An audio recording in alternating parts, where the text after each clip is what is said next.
Hello everyone and welcome to another episode of Delta Dialogues, your monthly community call for the integrated photonics industry.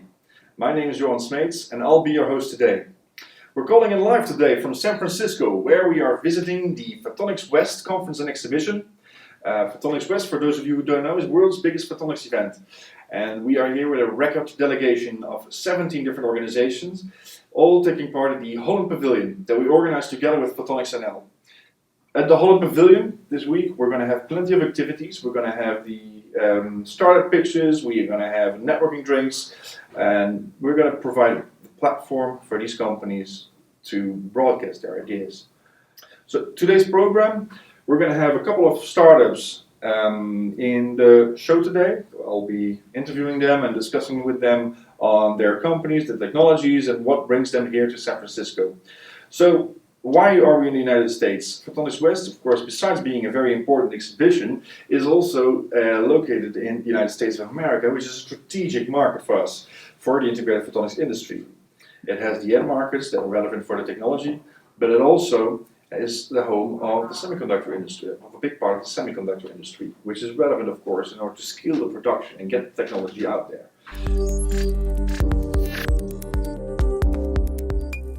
So today in the program we have Aluvia, we have Astrape Networks, and we have Scantinel Photonics. Three interesting startups that are going to tell you more about their technologies and what brings them here to Photonics West. Today's program we have an interview with my colleague Nilüfer Balut and Madison Rilling from the Photonics cluster of Quebec in Canada, Optonique. Nilüfer and Madison, they just signed a memorandum of understanding in order to kickstart the collaboration that we do with the Canadians. They will be discussing more on what's in the MOU and what is the collaboration about and what can the partners expect from them. And last but not least, we'll have the innovation attaché here based at the Consulate of the Netherlands, Walter de Wit, giving us some insights on lessons learned for Dutch companies coming to the United States. With no further ado, I would like to introduce the first speaker of today.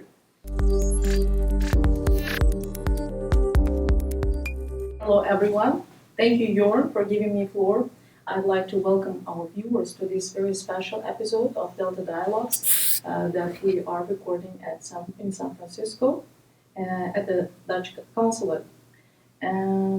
Before we start, I want to remind our viewers that my name is Nilüfer. I'm a program manager for strategic partnerships at Photon Delta, and along with EU and public affairs, part of my responsibility is also supporting organization in its internationalization strategy, working with international clusters, and Optonique is one of them. And without long overdue, I would like to give floor to Madison Rilling. Madison, please say a few words about yourself, but also about Optonique, organization's mission, and we kickstart our conversation from there. Thank you so much, Nilüfer. Hi, everybody. It's really a pleasure to be here today and to be able to have this conversation around Photonics West, so this major exhibit and trade show that's happening here in San Francisco. And so I'm Madison Rilling. I am the executive director of Optonique, which is Quebec's photonics cluster. Why does Quebec have a photonics cluster? Maybe that's what I can start off by saying, is that Quebec is home to a thriving and a very rich photonics ecosystem and photonics industry. So there's over 220 companies that employ over 22,000 people. So it's such a source for technological innovation in Quebec. It's a strong technological sector, but also economic sector for Quebec. And because of that, the government gave us a special status, which we call in French the Pôle d'Excellence en Optique Photonique du Québec, so Quebec's photonics industry cluster. And we have the mission and the role of really mobilizing the different actors, the different stakeholders the stakeholders of the photonics industry to help develop, to help propel, and to help promote that industry in Quebec, but also across the world. And a big part of what we do is also establishing key collaborations for our industry. So one of them being with the Netherlands and integrated photonics. And this actually leads me to my first proper question. I want to highlight the fact that we have just a few minutes, hours ago, Yeah. signed an MOU between Photon Delta Foundation and Optonique. And the first part of my question was actually why Photon Delta and why Optonique, and I hope our viewers can understand how Optonique is a very logical counterpart to Photon Delta in the international arena and how many similarities there are in the work that we pursue. I hope it will also be clear throughout the discussion. So perhaps it is a right point in time to elaborate a bit more on the MOU, its scope, its significance, but also you already started to answer this question, why Optonique and why Photon Delta? Yeah, no, that's a great question. And so we signed this MOU, Memorandum of Understanding, and it's really scoping out what are those key areas, the mutual interests on which we want our two ecosystems, our two industries to work together. So within that MOU, it covers a few different things, from industrialization, commercialization, really helping startups develop and helping them maybe access different capacities or infrastructure that they don't necessarily have access to in their own ecosystem. So there's a whole part of business development, commercialization, innovation, and finding that how can we put our different key ingredients that we have on each side of the Atlantic and combining them together. But there's also a whole notion in that MOU that has to do with talent, international mobility, for example, and also best practices when it comes to training and workforce development. So one thing that's good to understand about this MOU is that we're going from what are the key areas that we want to work on together, where are our strengths, helping us map those out, but also then seeing where can we learn from each other. So what's being done on each side, and then after from that, also where can we really work together, where can we collaborate, where can we combine, and really, I feel like it's a kind of way of saying, well, usually we'll say alone we go fast and together we go far, but this is really an opportunity to say, no, together we can go fast and far. And so that's really what that whole MOU is about, is to say that this is really what we want to work on, and these are our interests, and then we're going to be working together quite a bit, and with all of the different partners of the industry and ecosystem to say, well, what exactly are the different programs, the initiatives, the R&D collaborations, things like that. Well, that's a big chunk of work ahead, the two of us, in the months or years to come. Yeah, and just a little disclaimer to the audience that I'm not a guest to the MOU. We are very much familiar with the core scope of the MOU, and I think you summarized it brilliantly for our audience.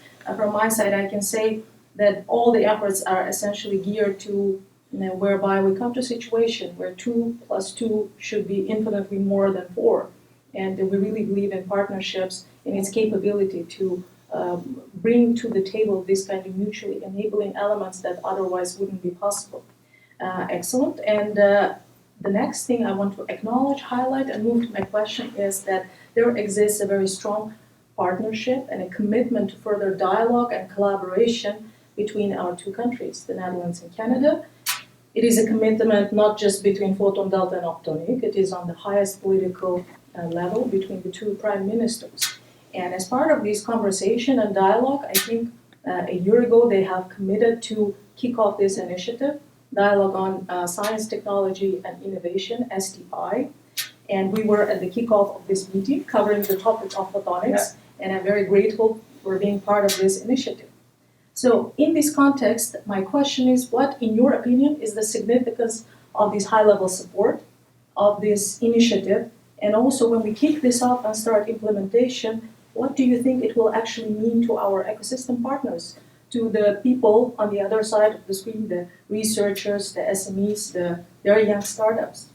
Yeah, so that's a very good question, and I think I'm realizing as I'm about to answer that it could be a good opportunity to talk about just what is Quebec within Canada, because maybe for people who are listening to this, they're not necessarily familiar with the different provinces within Canada. So we have Quebec, which is a mainly French-speaking province of Canada that has a very strong ecosystem. And so the MOU that we signed gives us an opportunity to explore collaborations, kind of do pilot projects together. But now, when you're talking about the strategic dialogue, like you said, this is even bigger. It fits into such a bigger picture where we're looking at what are the collaborations that can be established, nationally. So between the whole Canadian ecosystem and the whole Netherlands photonics ecosystem. And it's a really important thing to understand, because a strategic dialogue, it's not just a bottom-up approach, it's a mix of the two, where you have a top-down approach where it's mutual interest for both of our prime ministers, who said these are the things that we want to work on, one of them being science, technology, and innovation, so STI. And within those STI groups, there were three priorities. We have ag tech, we have hydrogen, and we have photonics. Yeah. And having, and you'll know well with the work that you do at Photon Delta, we have a lot of education usually to do or demystifying about what photonics is, about what integrated photonics is and what it can bring. Mm-hmm. So now this is an opportunity of partners and main actors on each side of the Atlantic to work together and sit down together and see, look at our ecosystems, map out what are the key capabilities, the infrastructure that we have, the research and innovation centers, what does our industry look like, where does it fit onto the value It chain? almost gives this new impetus to pick up this conversation on all the levels that are relevant for our work and for the audiences we need to target. And I think you've already stepped into the next question I was about to ask, and so I will ask it because I think it links very logically to what we're talking about. So as leading professionals in our cluster responsible for internationalization, working cross-border, we have a lot of work to do on raising awareness, if not educating various players. And I'm talking about government officials, local authorities. We're talking about organizations that can further accelerate players in our ecosystems, but also in attracting maybe young people, the future workforce. So part of this educating and raising awareness is also explaining what is the disruptive potential of this technology. And to do this work sustainably, in a future-proof, sustainable manner with a strategic vision for the next 3, 6, 12 years, what does it entail? So what are our hurdles? What are the absolute musts? And maybe it also glues to this conversation we had, what is the importance of such commitment on high level in taking all those steps and bringing it to fruition? Yeah. So that's a really good question of how do we go about this, like you said, sustainably. So it's not just that we want to get together, have a discussion, and maybe have a few R&D collaborations, but it's really that we're investing in the importance of photonics. There's a big focus also on integrated photonics, obviously between our two organizations and our two ecosystems, and it's how do we grow the innovation potential, how do we grow the industry, but growing the industry, it's not just, there is the whole technological aspect, but then it's how do you bring it to end users? So there's, and we often talk about the value chain when it comes to integrated photonics, and we're talking about design and packaging, fabrication, and testing, but there's also a whole value chain when it comes to the industry itself. So you have to think about what is the talent coming in, like you mentioned. So how do we grow that talent pool? How do we attract that talent pool? And maybe the talent pool or the workforce that we already have, how do we upskill it? How do we reskill it to make it more relevant? Very, very brilliant point, because it's already putting your foot at the door to my next question. So how about I ask that? Yeah. But jokes aside, there are a lot of similarities in the ecosystems, the ambitions, the hurdles we have to go through.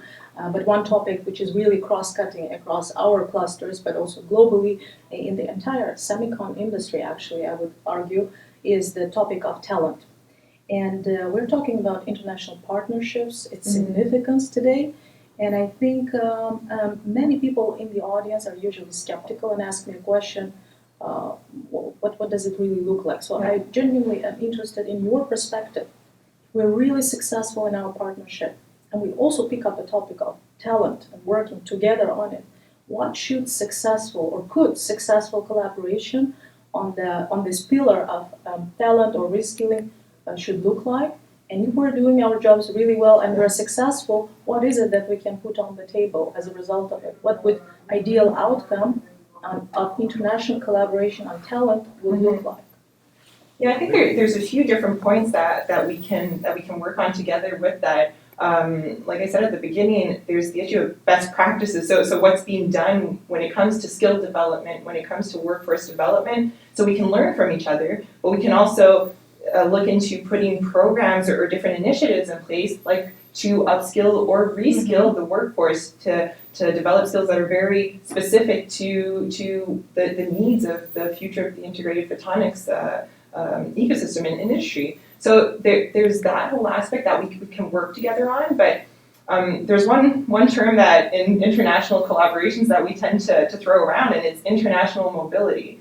So we have talent, for example, from Canada going to the Netherlands, from Netherlands coming to Canada, and what's really great about international mobility is that it gives a privileged exposure to each of the ecosystems, to each of the capacities, so it gives an opportunity to work towards a certain kind of mutualization of resources where the future talent is already developing reflexes of where we can work together because they are aware of what can be done in the Netherlands and what can be done in Canada. And that makes us, it gives us the opportunity to really build a workforce that knows the opportunities that there are and to build on that. The international landscape at the very least, or what's happening in the other countries, and it's not, also access to the capabilities that maybe are concentrated in some parts of the world and not maybe yet in Canada or yet in the Netherlands. No, that's a really good point, and we often talk about how do we put our strengths together, but we also all have weaknesses, so it's to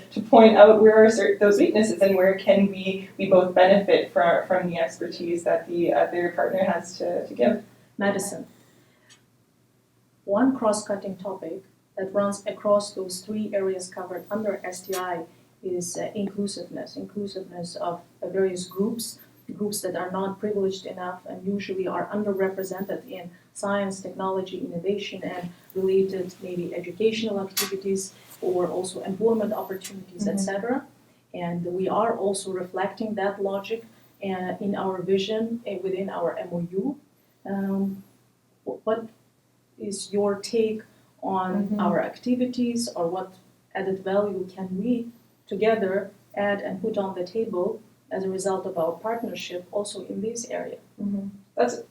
I really appreciate that question, Nilafar. It's as part of the strategic dialogue, it's one of the priorities between Canada and Netherlands to think about this and how does it across all of the different strategic sectors that we're looking at, including photonics, how do we think about diversifying the ones that the community that's involved, or how do you make it more representative of each of the communities of Canada and the Netherlands?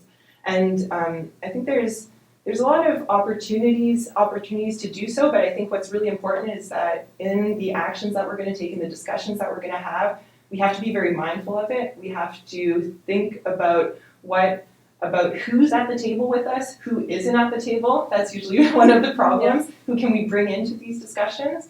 And then I think we're going to have to be bold in initiatives that we put in place and creative and thinking not just about, so what is the workforce we have now, but what is the future of the workforce for photonics and for integrated photonics? And are there initiatives that we can do at the grade school level or high school level to show them the potential and make it more attractive, show models who are within the ecosystem on both sides to show the potential? I also noted humbly that during the kickoff meeting, the person chairing the meeting from the Ministry of Economic Affairs of the Netherlands, Michiel Spears, noted the fact that the topic of photonics will be implemented and led by two women. And I think it's a very privileged position, and I take it very responsibly and humbly, and I really hope that we can deliver something on the table along these lines. Yeah, I think we have a time limitation, and on the back of my mind, I think we could continue this conversation easily for another hour. But I am very known at Photon Delta for a term that is not all ponies and rainbows. And at this point, I want to acknowledge that we have a very serious amount of work ahead of us and our respective clusters in implementing the, humble, but at the same time very ambitious and sharp points that we are covering at the MOU. And it's a work of next several months, but also years, I understand. And I'm very much looking forward to this chapter of implementation. We have a lot to do, but I'm really excited. And also taking this very brief but very special opportunity, I want to appreciate the enthusiasm, the energy, and the vision that you always bring on the table. And I also want to appreciate very much the Canadian hospitality, Quebec's hospitality, mobilized largely by you while we were visiting Canada last November. And I want to take the opportunity to thank you, Nilüfer, thank Photon Delta for giving us this platform to discuss it and let others know about what's going on, because what's really important to know is that it's not just something between two organizations, it's really between two industries, between two ecosystems. And for us to do the work that we do, it's about having all of those different actors, experts, and stakeholders at the table. And in the work that we're doing around the strategic dialogue, it's about mobilizing all of those people and thinking about who should be in the discussions and who isn't in the discussions and who do we need to include. So I think that's one of the key messages that we can also bring throughout this discussion today, is to say that for us to do our job well, we need all of you to be able to give us input and to know what are the needs, what are the opportunities that we can build on together. Yeah, thank you very much. Thank you very much, Ben. Thank you, Nilüfer. Okay, Sonia and Bart, welcome to this Delta Dialogues, all the way in San Francisco. Thank you for being part of the show today. Maybe can you give me a quick introduction? So, Sonia and Bart, who are you, and what company do you represent here? Okay, I can start maybe. So I am Sonia Garcia Blanco, and I'm a professor at the University of Twente, and I'm leading a group that develops new technologies for integrated photonics. And over the last few years, we have been developing different technologies, and one of them is the aluminum oxide. And that's how, together with Bart, we decided, this is the moment to spin off this company, Aluvia Photonics. So I'm currently also helping as CEO of Aluvia Photonics. Very exciting. And what brings you to Aluvia? So I've been working in the group of Sonia for the last, I think, 8 years, first as a master's student and a PhD and now a postdoc. And in that time we've developed the processing abilities of our aluminum oxide. And just last year we got to a point where we were like, hey, this is now at a point where it might be useful for other people as well. Exactly. So we decided to start a spin-off to have the ability to offer it to the world. Amazing. And hopefully for the next 10 years I can also still work on it and make it a real known name in the field. Yeah, well, it's a very exciting step to bring this technology that you've developed in the university and try to commercialize it and bring it to the world. Yeah, I think that is actually the cool thing, because we've been working at the university and you always apply for grants and you do a new development, but then you say, okay, this is too useful. Yeah. So let's try to make something useful out of it, not like to offer it to the world and see what happens. So other people can also make use of it and benefit from all the investments that have been done in the research. Yeah, exactly. So, but we said the benefits. You said it's so good, we need to share this technology with the rest of the world. Tell us a bit more about the technology. Aluminum oxide is the platform. Maybe you can explain a little bit more about that. Should I say a few words and then the technical person is... that's the technical person of the show. Okay, yes. So basically, summarizing it, the aluminum oxide advantage is that the wavelength separation range in wavelength goes down to the ultraviolet. All right. So with low losses. Yeah. So that is one of the key characteristics that we think is very valuable, because there are many applications that will require miniaturization and operates in this wavelength range. Okay. But they cannot actually miniaturize it because there are no peaks. That can go with UV. Exactly, that there is UV. Yeah. So then that's a catch-22, because there is no peaks. They say, we cannot miniaturize it. But now there are peaks. That's the one. Yes, great. Okay. Who are there? Would have anything to add to that, maybe? Oh yeah, no. So I think it's now very important to get ourselves out there, so people can also start thinking about, okay, what can we do with this new technology?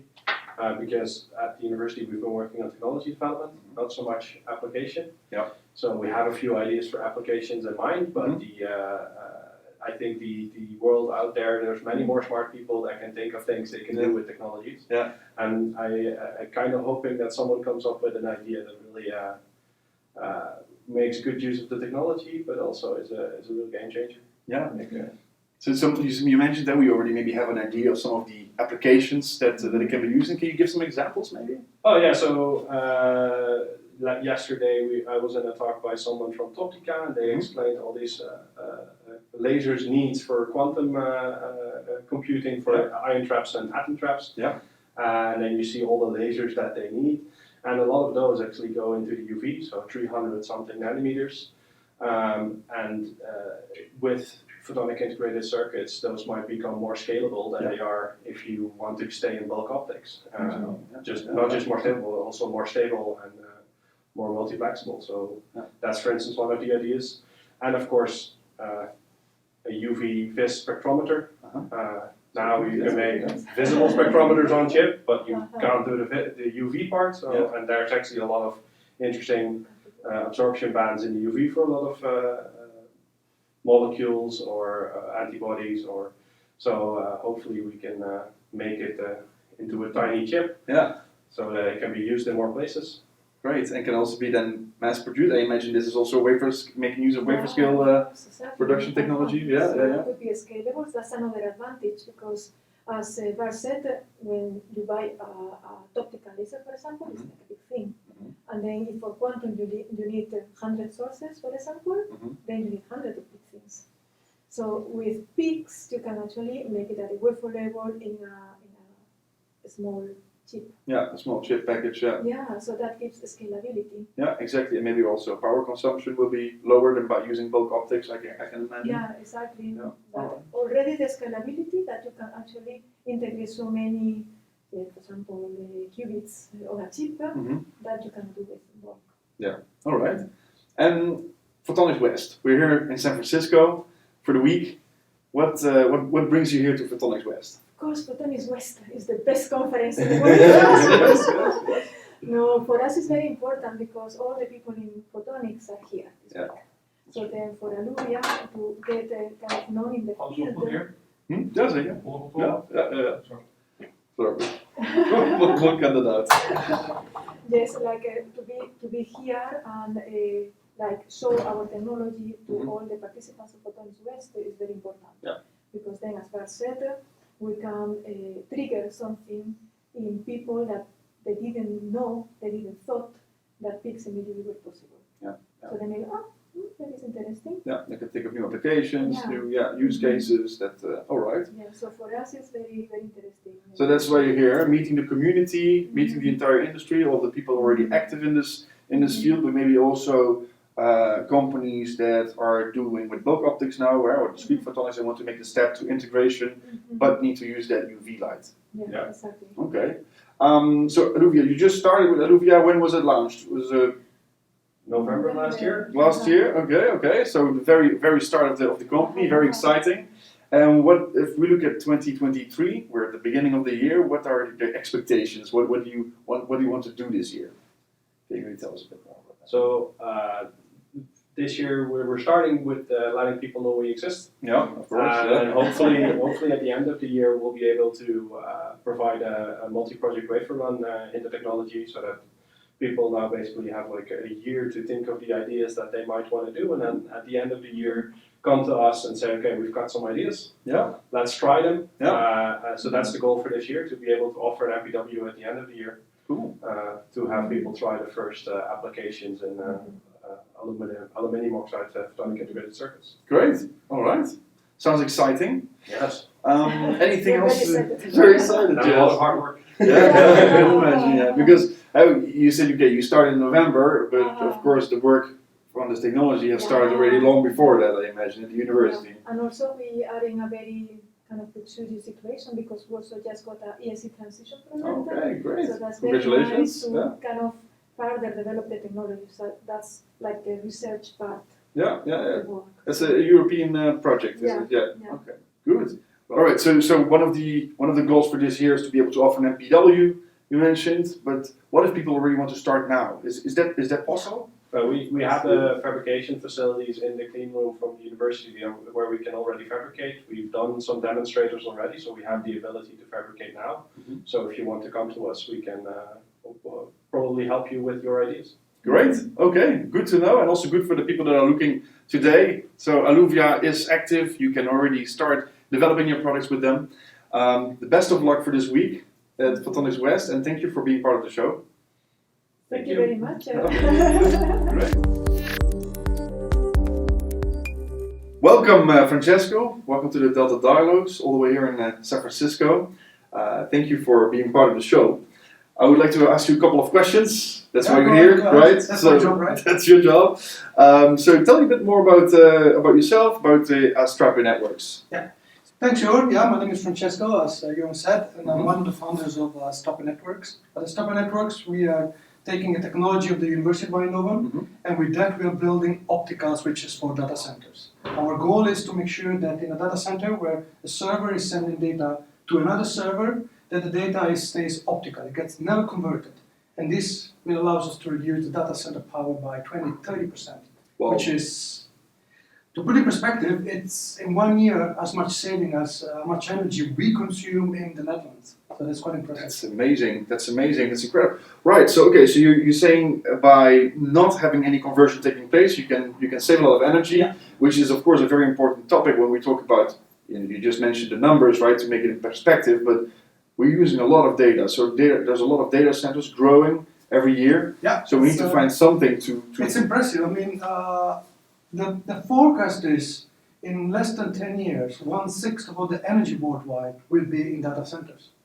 So if we can save like 20-30% of this, that's if you put it in perspective, that's the energy that is consumed by 220 million houses in the Western world. So we're basically, it's like we're generating energy to give free energy to the people. Now, the reality is what's going to happen is that the data center is just going to put more servers. So nobody's going to see the saving. But I think people looking at Facebook or LinkedIn or streaming Netflix or whatever else comes out, they will actually say, hey, there is more choice, there is more performance. So we'll see from service point of view. Exactly. And also, I guess for these companies, it's interesting because they can save a lot of money on energy, right? They will make more money by putting more servers. Right. We would love that they would use that energy, but in the end what we hear is that that's great, but we can put more servers. So maybe they will build less data centers, so eventually there would be an easier situation that there is less problems of power network that we have in the Netherlands because of the data centers. But at the end, it's driven by putting more servers. And we as human people will see just like for the services, better data we can use and things like this. Yeah, I see. So maybe you can tell us a bit more also about the technology. You mentioned, okay, it's an optical switch. It started in the University of Eindhoven. Yeah. But I'm going to say a bit about it, but of course we're new, 2 months. Well, this has been going on for longer than that, but we have to be careful what we say, what we don't say. The technology is basically based on a new way of building the networks in data centers, which one of our founders, Nicola Calbretta, which is Professor Thierry, he has done for many years and he has demonstrated, and he was very proud when he got published into Nature as well. So that's very, very innovative work. And the basic idea is to have all the data staying optical, so that there is no conversion, and to somehow create, instead of having electronics to take the data, convert it, and understand, okay, do I need to send it left or right? We create the path from the first server to its destination in one go, at very, very high speed. So you create a path, send the data fully optically, and then you create a path. And the innovation is we can create these paths extremely fast. 10,000 times, 100,000 times faster than what anybody else has demonstrated so far. And don't ask me how, because that's trade secret. Okay, that's trade secret. We're not going to talk about But you're using photonic integration. It's based on a photonic integrated circuit.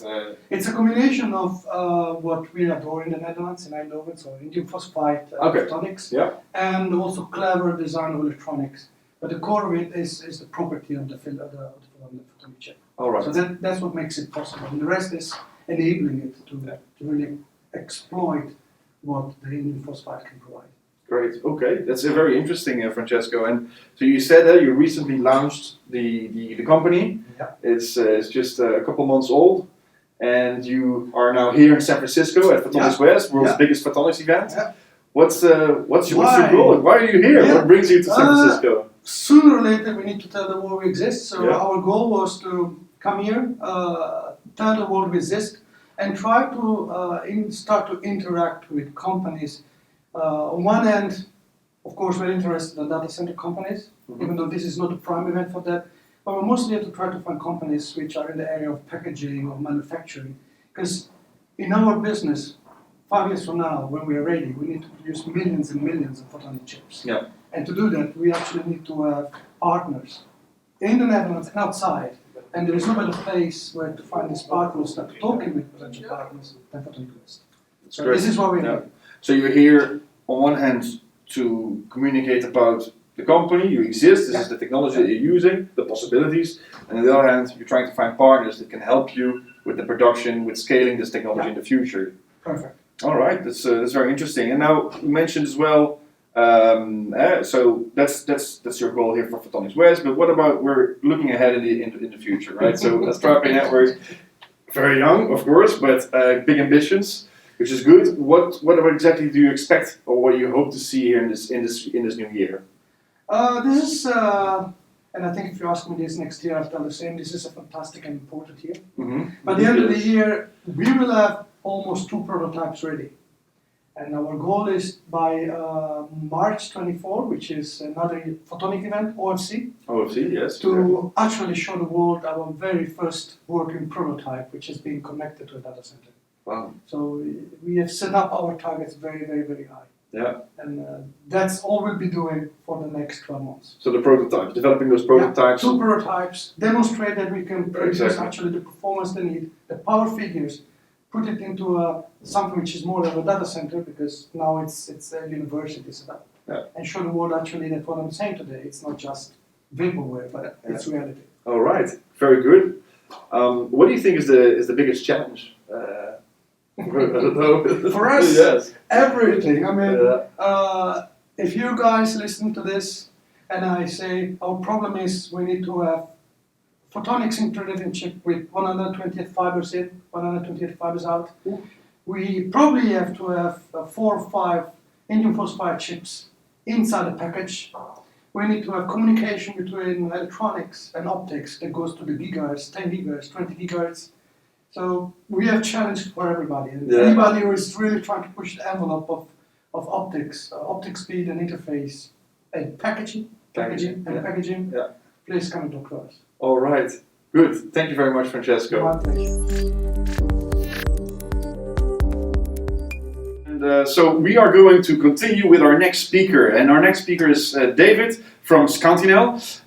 David, can you tell a bit more? Who are you, and who is Scantinel? Yeah. Good morning, everyone. My name is Davide Canavesi. I'm Head of Strategy and Business Development at Scantinel. So Scantinel Photonics is a startup originated from Zeiss in 2019, and we are now backed from Zeiss Ventures, Scania Growth Capital, and Photon Delta just recently. We focus on FMCW LiDAR, which is the next generation of LiDAR sensors for autonomous mobility, based on silicon photonics, and that's why we are also here at Photonics West. Great. So, David, thank you for this introduction. You mentioned a couple of things, right? So Scantinel making FMCW LiDARs. Can you tell us a bit more, maybe what makes those LiDARs so much better than other type of technologies? Yeah. So the current generation of LiDAR is called 905 time of flight, and they basically emit pulses of light and they detect range based on the time it takes for this pulse to come back. The issue is that when you hit a target, then you just have this pulse coming back. So you are limited in range because you are sitting on 905 nanometers. So you have some eye safety regulation limits. You cannot emit enough power to sense long range. Now, we currently have some systems running around or driving around at 50 kilometers per hour. But of course, it doesn't make so much fun driving on a highway at 60 kilometers per hour or 50 kilometers per hour. Now, new regulations move to 80 kilometer per hour, but if you want to go to 130 kilometer per hour, you need to sense long range. So to sense long range, you have to emit more power. Then you have to move from 905 nanometer to 1550 nanometer, and this is what we are doing.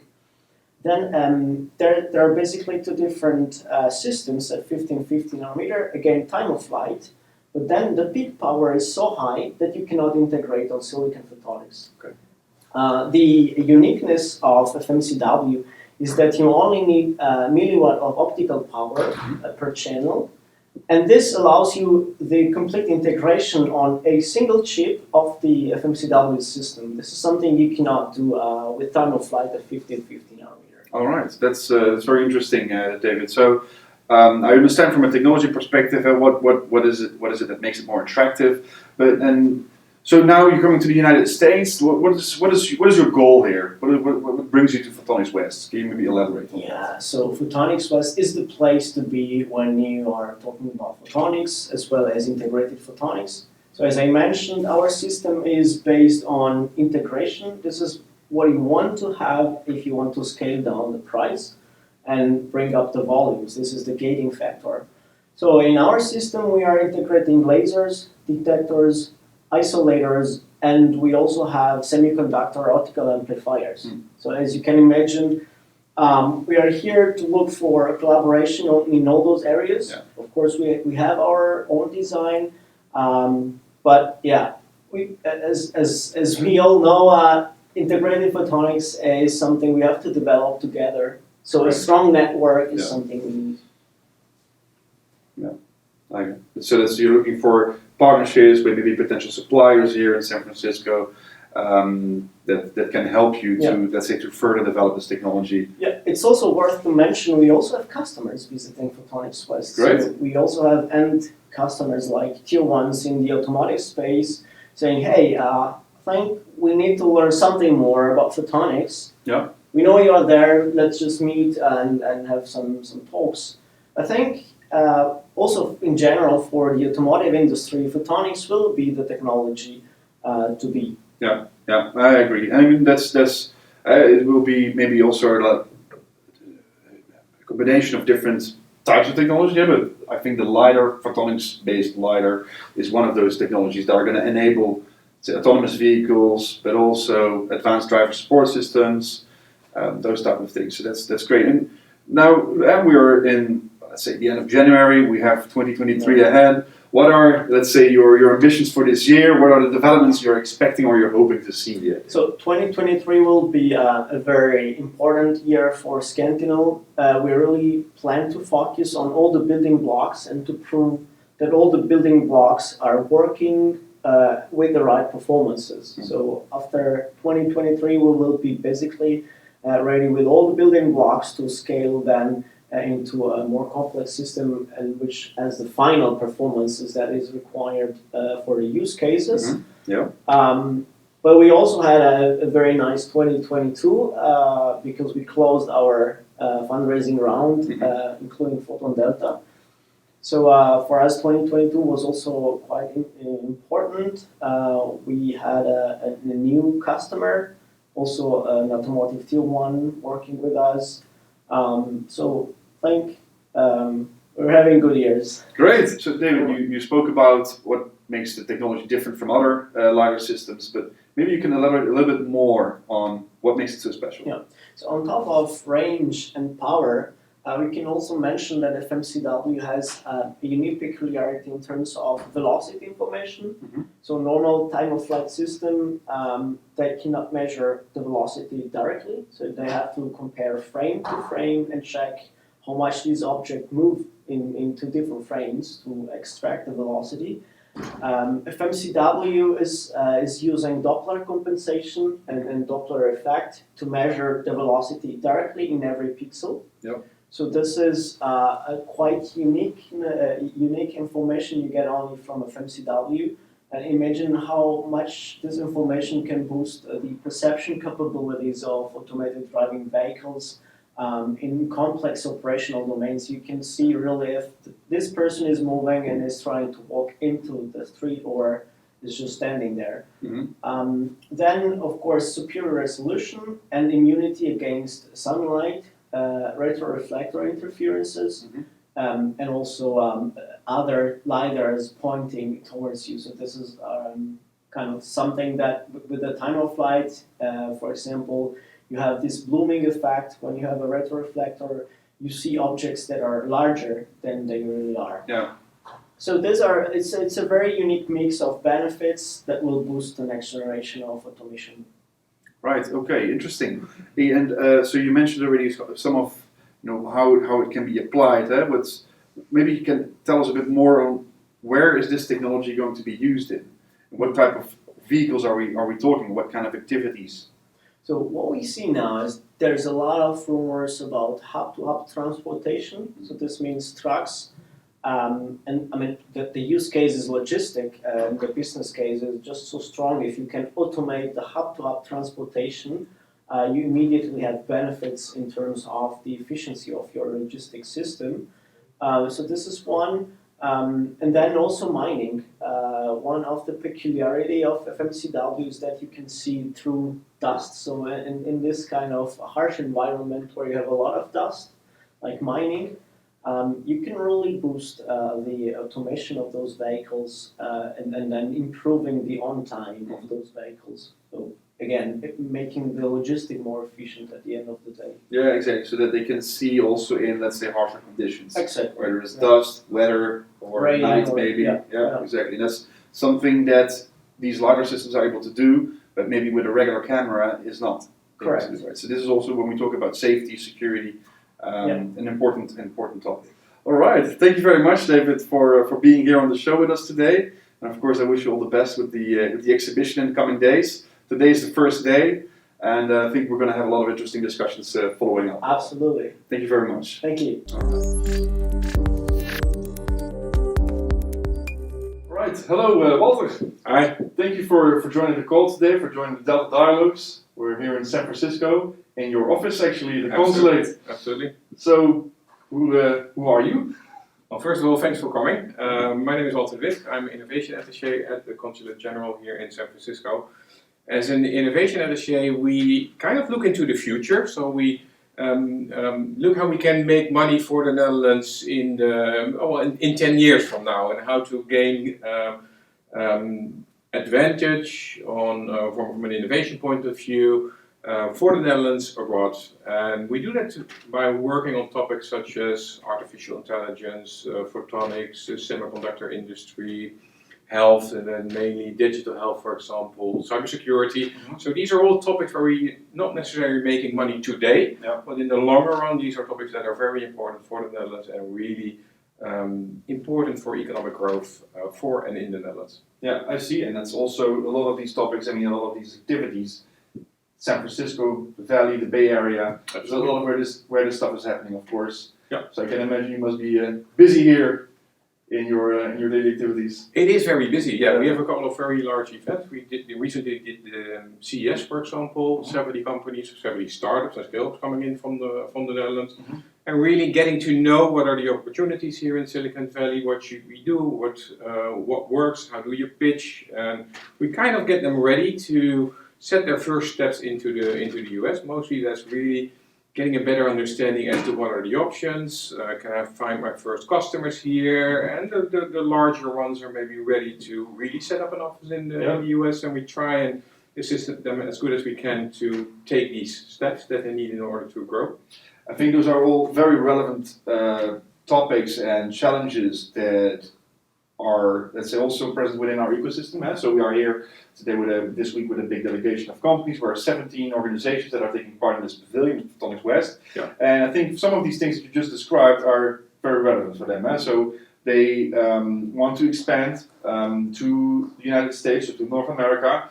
Maybe you don't really know where to go, where to look. So this is something where the Innovation Network can play a role in, if I understand correctly. Yeah, absolutely. And not only the Innovation Network, but the Consulate General There are many people working with startups, working with companies, also the economic department, of course. We have a startup liaison here in the office. So usually we work together on these groups visiting Silicon Valley. Okay, and so maybe also have for the viewers that understand, because in North America there's a lot of, well, we just discussed these applications, right?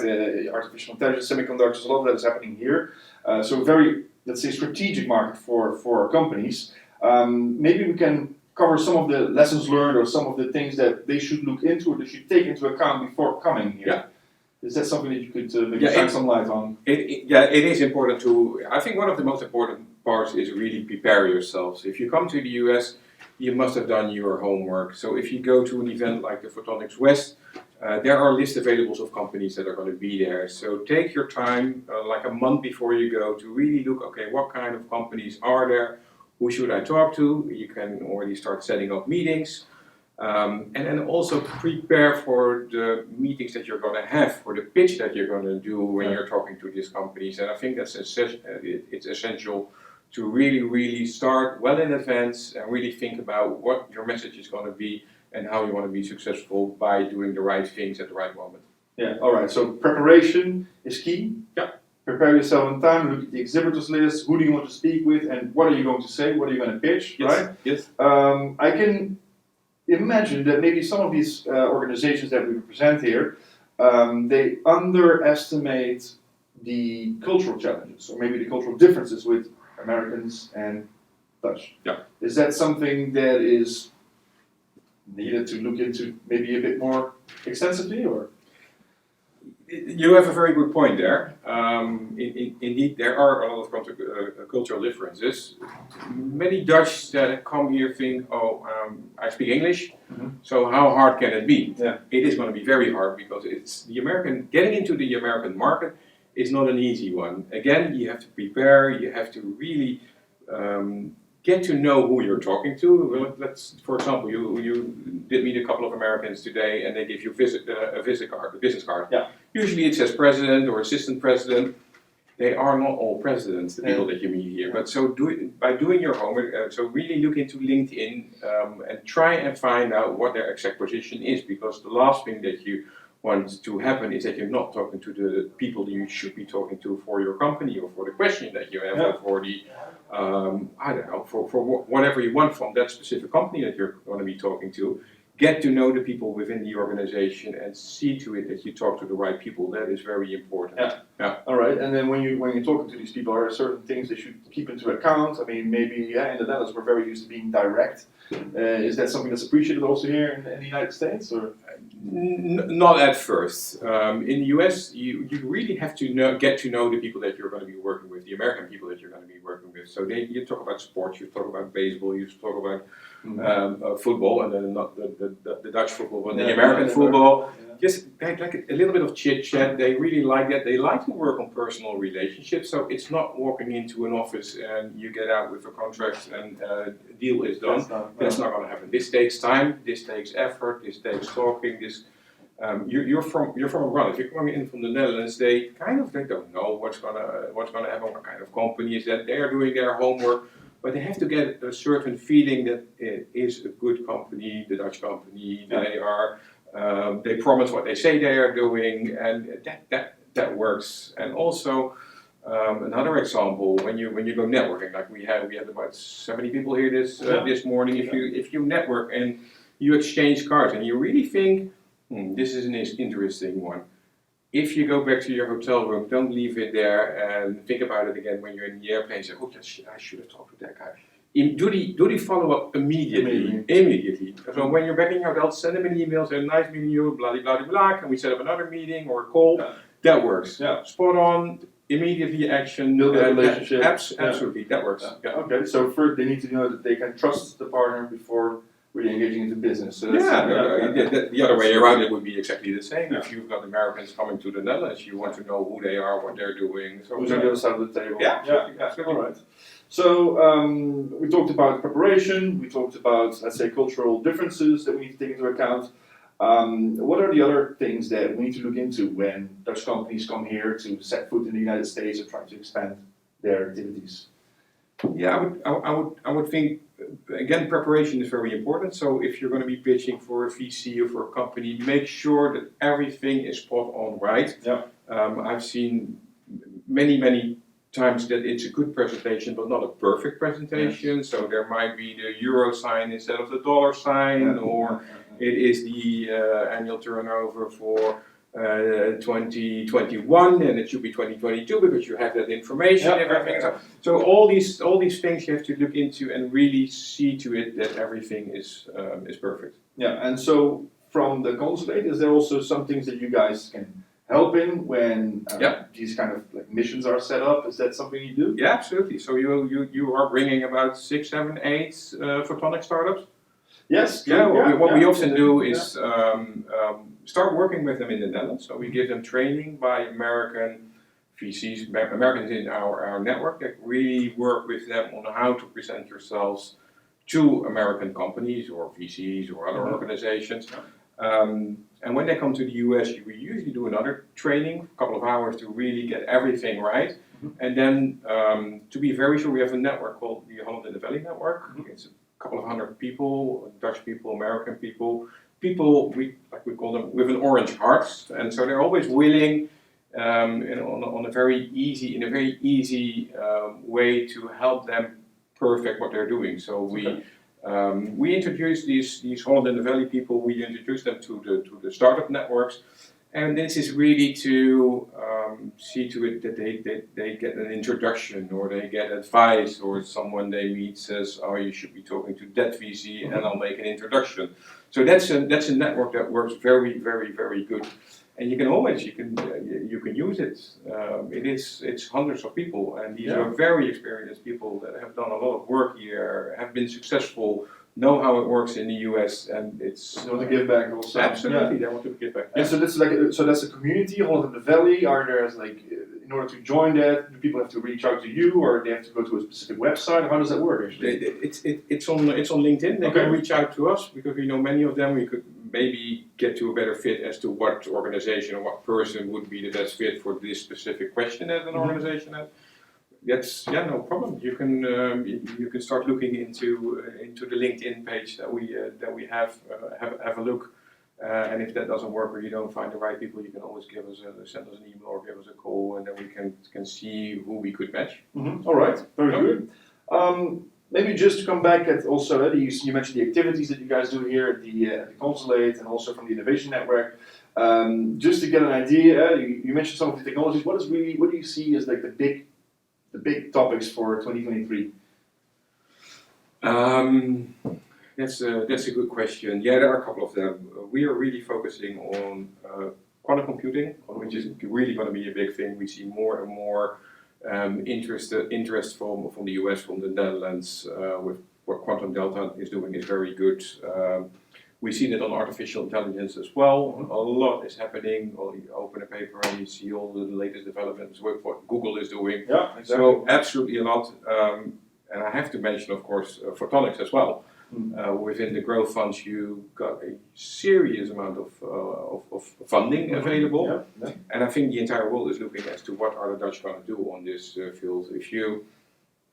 I recently, with a couple of colleagues, we went to a quantum event, and half of the quantum event is talking about photonics, and the same goes for other topics like artificial intelligence, but also cybersecurity. So photonics is really one of the key topics that we are working on here. It's an important one, and it fits into all these different technology and these different key enabling technology. So that's a perfect fit as well. Glad to hear. Glad to hear, of course. All right. Before we wrap up, is there anything else you would like to say to the audience today?